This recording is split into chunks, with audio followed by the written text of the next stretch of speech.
በሚገኘው የደብረ ፀሐይ መድኃኔዓለም ቤተክርስቲያን ምዕመን ላይ ልብ የሚሰብር አደጋ አንድ ጥያቄ ብቻ አጠራብሽ ማብራሪያ ሳይሆን ጥያቄ ቆይ ሲገስጽሽ አልሰማም አላልሽም ማን ገጽጾኝ እሱ ራሱ ቤት ውስጥ ማለት ነው ቤት ውስጥ ስሚያታ መጀመሪያ ከዛ አብረው ከመጡ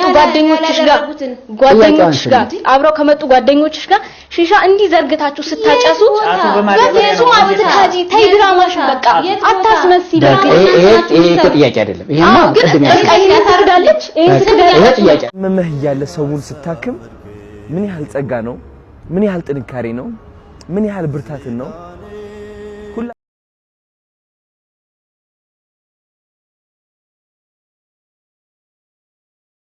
እጅግ ልብ የሚሰብርና አሳዛኝ ዜና ዛሬ በጥምቀት ዋዜማ ዕለት በከተራ ዕለት ተሰምቷል። ታቦት አጅበው ሲሄዱ የነበሩ 4 ሰዎችም ህይወታቸው ማለፉ ነው የተሰማው። ሁላችሁም ለወገኖቻችን ነፍስ ይማር በሉ። ዛሬ ጥር 10 ቀን 2018 ዓመተ ምህረት በሸገር ከተማ ኮየ ፈጬ ክፍለ ከተማ በሚገኘው የደብረ ፀሐይ መድኃኔዓለም ቤተክርስቲያን ምዕመን ላይ ልብ የሚሰብር አደጋ መድረሱ ተሰምቷል። የቤተክርስቲያኑ ምዕመን ታቦተ ሕጉን አጅበው ወደ ባህረ ጥምቀት በማቅናት ላይ እያሉ በሚጓዙበት ሰረገላና በኤሌክትሪክ መስመር መካከል በተፈጠረ ንክኪ የ4 ሰዎች ህይወት ወዲያውኑ አልፏል። በበዓሉ መክፈቻ ላይ የተሰማው ይህ አሳዛኝ ዜና መላው ኦርቶዶክስ ተዋህዶ አማንያንና የአካባቢው ነዋሪ በታላቅ ሐዘን ውስጥ የጣለም ሆኗል። ታዲያ በሌላም አካባቢ መሰል ነገር እንዳይፈጠር ባካችሁ ጥንቃቄ አድርጉ። ለሞቱት ወገኖቻችን ነፍስ ይማር። ሰላም የተወደዳችሁና የተከበራችሁ የአስማረች ተከታታዮች እንደምን አላችሁ? እኔ ደህና ነኝ እግዚአብሔር ይመስገን። እንኳን ለጌታችን ለመድኃኒታችን ለኢየሱስ ክርስቶስ ጥምቀት በሰላም አደረሳችሁ አደረሰን። በያላችሁበት መልካም ጥምቀት እንዲሆንላችሁ ከወዲሁ እየተመኘው እንግዲህ የሰማነው ነገር በጣም የሚያሳዝንና እንዲሁም ልብ የሚሰብር ነገር ነውና እግዚአብሔር አምላክ ነፍሳቸውን በአጸደ ገነት ያኖርልን። እናም በያላችሁበት መልካም ጥምቀት። እንዲሁም ወደ ሌላኛው መረጃ ስንሄድ እንግዲህ ወንድማችን አዶናይ እንግዲህ በቅርቡ ያጣነውን የአርቲስት ነፃነት ወርቅነህን ሞት በተመለከተ ማለት ነው አንዳንድ ነገሮችን ሲል ነበረ። በዛውም ለእኛም ትምህርት ይሆን ዘንድ ጥሩ ትምህርት ይሆንና ምክርንም እየለገሰ ነበረ። በዚህም ደግሞ በቃ ያለውን ነገር በጊዜ ማድረግ እንዳለብንና እንዲሁም ማመስገን ያለብንን አካል በጊዜው ማመስገን እንዳለብን እየተናገረ ነበረ። እስኪ አዳምጠን እንመለስ። ያው ትማሩበታላችሁ በማለት ነው ወደዚህ ይዤው የመጣው። እናንተስ ምን ትላላችሁ? በሐሳቡስ እንዴት ነው? ምን ትላላችሁ? ከነፃነት ወርቅነህ የተማርኩት አንድ ትልቁ ነገር ምን እንደሆነ ታውቃላችሁ? በትልቅ ፈተና እያለፍክ እያለ ለሰዎች ደስታ መስጠት። አያችሁ ነፃነት ከፊቱ ፈገግታ ርቆት አያውቅም። ብዙዎቻችን ልብ አላልንም because ቲክቶክ ላይ ተጠምደናል፣ የራሳችን ህይወት ላይ ተጠምደናል፣ የሌላ ዓለም ውስጥ ነው ያለነው። ገባችሁ? ግን ነፃነት ለካስ ምሳሌ ነበረ። በብዙ ነገር እያለፈ ነበረ፣ እያሳየንም አልነበረም እኛን። አንዳንዴ ይናገራል ግን ፈገግታ ከፊቱ አይጠፋም። ምን ያህል ጠንካራ ይሆን? ምን ያህል ከመንፈሱ ጋር ተገናኝቶ ይሆን? ምን ያህል እግዚአብሔርን አውቆ ይሆን?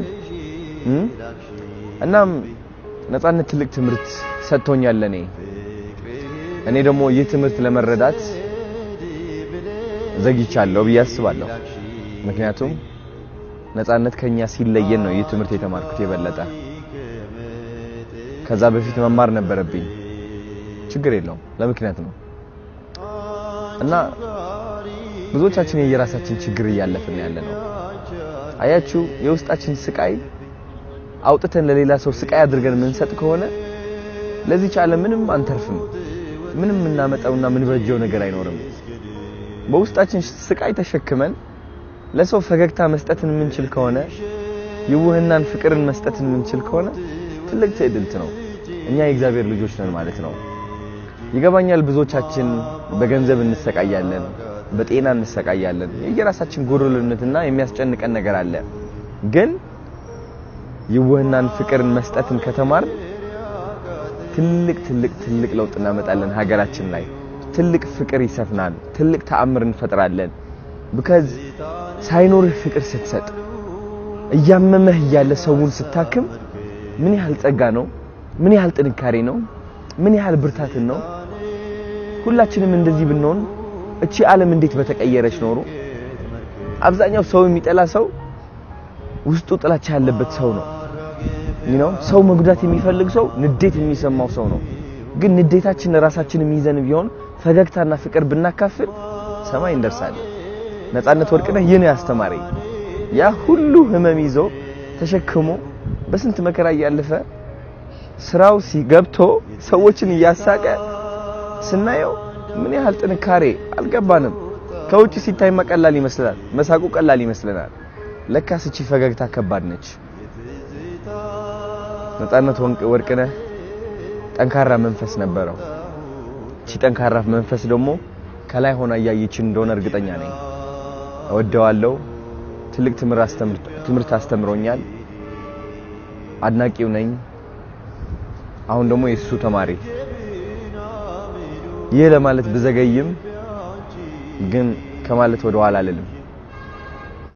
እውነት ነው ያለው ነገር በሙሉ እንግዲህ ትክክል ነው። አዶናይ ወንድማችን ክበረልን እያልኩኝ እውነት ነው። እንግዲህ ብዙዎች ሰዎች ህመማቸውን ድብቅ አድርገው ለሰው ሳቅና እንዲሁም መደሰት ምንጭ የሆኑ ብዙ ሰዎች አሉ። ለነሱ ደግሞ ክብርና ምስጋና ይገባል እያልኩኝ ወደ ሌላኛው ቪዲዮ ስናልፍ እንግዲህ በእግረኛው ሚዲያ የቀረበች አንዲት እህታችን ነበረች። ይህም በአባቷ በቤተሰቦቿ የተከዳች ነበረች። በዛውም ደግሞ ያው ወደ ሚዲያም ቀርበውም ነበረ።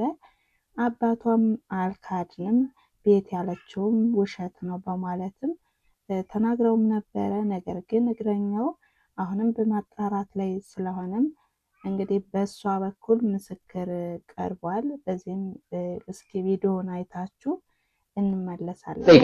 ጠይቂያት አንድ ጥያቄ ብቻ አጠራብሽ፣ ማብራሪያ ሳይሆን ጥያቄ። ቆይ ሲገስጽሽ አልሰማም አላልሽም? ማን ገጽጾኝ?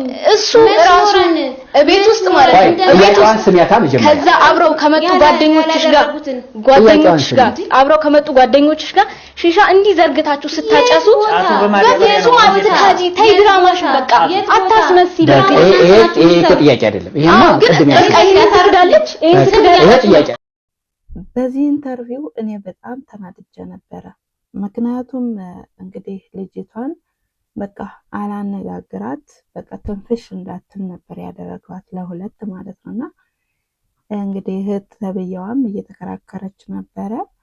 ጥያቄ ልጠይቅ ብላ እንግዲህ እሷ ያደረገችውንና እንዲሁም አድርገሻል የተባለችውን ነገር ነበረ የዘረዘረችላት።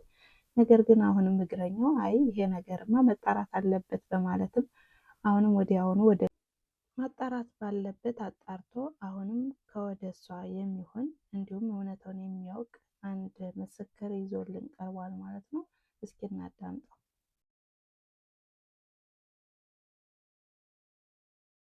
ማርታ ገረመው ጉዳይ 12 ዓመት አረብ ሀገር ጥሪት አፈራው፣ እዚህ ፊቼ መጥቼ ሰራው፣ አባት ወላጅ ቀማኝ፣ ቄሱ ቀዳሹ የሷ አቤቱታ፣ አባት ደግሞ መጡ እንዲያውም ከቤቱ ጉዳይ ወጣንበልና እሷ ሌላ ናት ብዙ አሉ።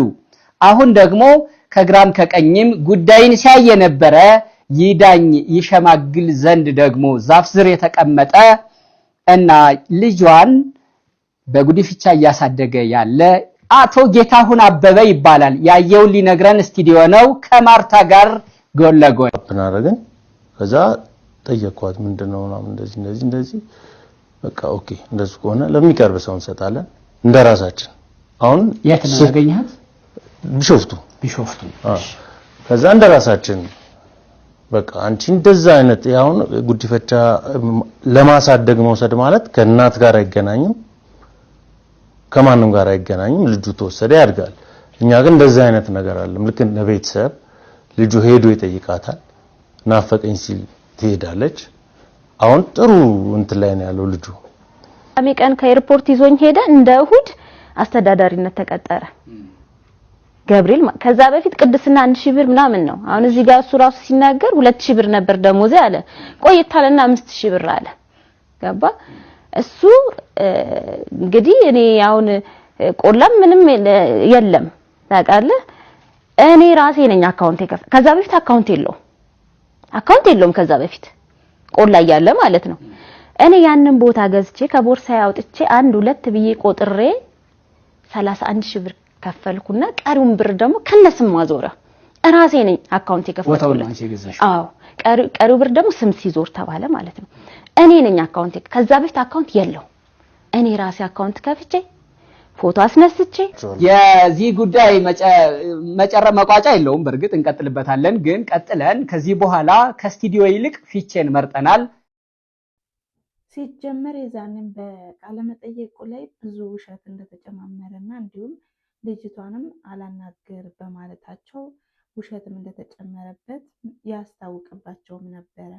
አባቷም እህቷም እንደዚሁ ማለት ነውና እውነት ያለው ሰው እውነት ነው፣ ግን ውሸት ከሆነ በጣም ከባድ ነውና በልጃቸው ላይ ይሄን ያህል ግፍ በጣም ይከብዳል። በጣም አይደለም እንኳን ይሄና ለ12 ዓመት ደክማ ለፍታ ይቅርና እንደ ልጅነት እንኳን በጣም ሊታሰብላት ይገባ ነበረ። በዛ ላይ ደግሞ በጣም ነው የምታሳዝነው። ልጇን እንግዲህ ለአሳዳጊ እስከ መስጠት ድረስና እንዲሁም አሁን ላይ ስታወራና ያለችበት ሁኔታ በጣም አስቸጋሪ እንደሆነና እንደሚያማትም ነው የምትናገረው። እናም እግዚአብሔር ይድረስላት። አሁንም እውነት ተደብቃ አትቀርም። አሁንም ወደፊትም እውነቷ ይወጣላታል ብዬ አስባለሁ። እንግዲህ እግረኛው ጀምሮት እንግዲህ እስከ ፍጻሜው ድረስ ያው እውነቷንም እንደሚወጣላት ተስፋ አድርጋለሁ እና በጣም ነው የምታሳዝነው። ግን እንኳን እውነቱ ወጣላት ባይነኝ። እንግዲህ ይሄ ምስክር ከመጣ እውነት እንዳላትም ነው የሚያሳየው። በጣም አሪፍ ነው። እናም እንግዲህ ግን አባቷ በጣም ያሳዝናሉ። እውነት ለመናገር በልጃቸው ላይ እንደዚህ አይነት ግፍ ማድረስ የለባቸውም ነበረ።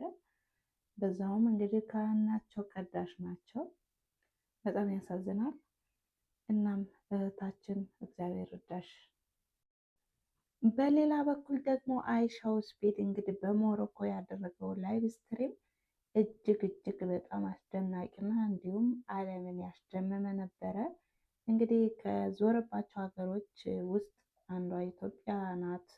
ሪከርድም ሰብራለች ስንል ነበረ። ነገር ግን አሁን ዛሬ የዋለበት ውሎ በጣም አስደማሚ ነበረ። በቪውም በሰብስክራይብም እንግዲህ ሪከርድ ሰብሮ ነው ማለት ነው። በጣም አሪፍ ጊዜ ነበረ ያሳለፈው እና እንዲሁም ላይቭ ስትሪሙም እስካሁን ድረስ አልዘጋም ነበረ። በጣም የሚደንቅ ነው። እንግዲህ በጣም የዚህ ልጅ ነገር ዓለምን እንግዲህ እያስደመመ ነው ማለት ነው። እናም ስለነበረን ቆይታ ከልብ አመሰግናለሁ በማለት ላይክ፣ ሼር፣ ኮሜንት እያደረጋችሁ እስኪ አበረታቱኝ፣ ሼር አድርጉልኝ የምትችሉ እንዲሁም ስለምታበረታቱኝም ከልብ አመሰግናለሁ በማለት